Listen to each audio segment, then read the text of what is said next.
The Strange Case of Dr. Jekyll and Mr. Hyde is a classic story about the duality of good and evil that lies within a human, but it also uses elements of existentialism in its narrative. The film starts out with Dr. Henry Jekyll holding a conference before his fellow peers in his attempt to explain his ongoing experiment to prove that it is possible for humans to relapse back to their primal animalistic instincts. I believe man to be an intellectual and a moral being handicapped by certain primitive passions, instincts of aggression, animal appetites. Yes, and am I to understand that I am half human and half animal? Ridiculed by his fellow doctors, Jekyll goes on with the experiment alone, using himself as the test subject. The potion he concocts is a success. Once Dr. Henry Jekyll drinks the potion, he transforms into Edward Hyde, his direct counterpart. Jekyll discovers that he is completely unrecognizable as Hyde and uses this to his advantage, using Hyde's face as a mask to do whatever he pleases. And that means whatever he pleases. Yes. Imported from France. The ones they make here are little more than toys. And the very best lead. Analyzing this brothel scene displays the differences in authenticity between Jekyll and Hyde. Jekyll, a disciplined man, keeping himself forthright as he learns what he had done as Mr. Hyde the night before, only to return later that night as Mr. Hyde to experience the euphoria of moral freedom once more. You can have ambrosia!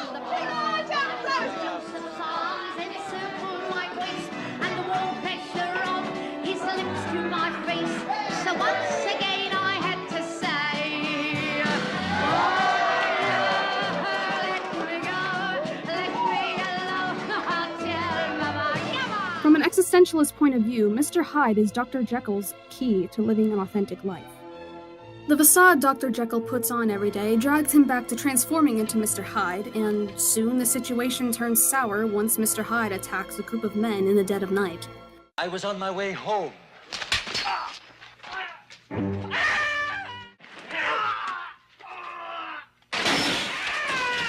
Dear me. You'll never show your face where I shall ever have to look at you again. I swear. You don't have to take an oath. Oh! I just made sure you'd keep your word.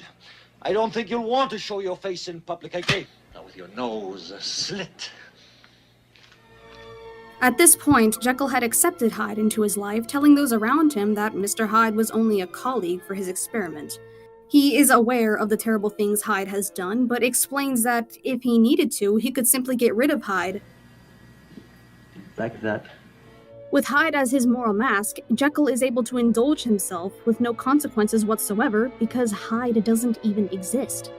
Without that mask, Jekyll relapses into the life he hated, the life where nobody took him seriously.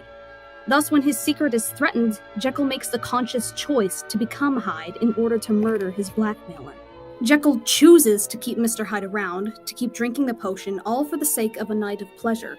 As time goes on, as Jekyll transforms into Hyde again and again, the hedonism vanishes as Jekyll finds that he can no longer control the transformations. Even without drinking the potion, Jekyll loses himself to Mr. Hyde more and more, continuing to do horrible acts. Jekyll enters a period of angst and hysteria, not knowing who he is, losing his identity to Mr. Hyde in his pursuit of happiness. A little girl in Soho. Oh, the police may have discovered her body by now. They might come here looking for Hyde. Please get me my passport and every shilling you can lay your hands on. Thomas. Yes. Yes, the little idiot came here calling on me. I left with her in my carriage to drop her at Greek Street. But you didn't drop her in Greek Street, did you? No, I went inside for just one drink.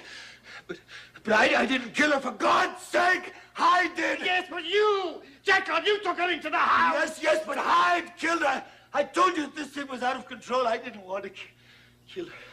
Eventually, Hyde overtakes Jekyll completely, and the potion only works for a few hours before he transforms back into Mr. Hyde. They said you might create a monster. But to have created one out of yourself. The moral duality displayed between Jekyll and Hyde shows two worlds shared by the same man.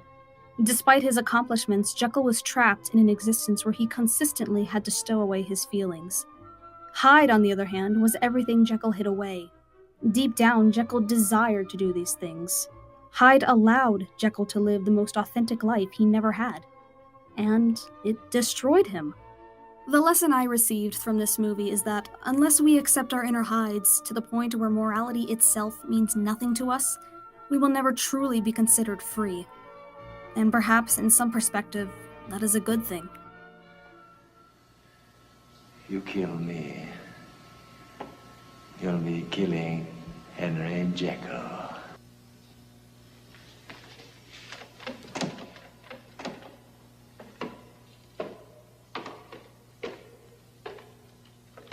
But if all men must learn wisdom tomorrow from violence today, then who can expect there will be a tomorrow?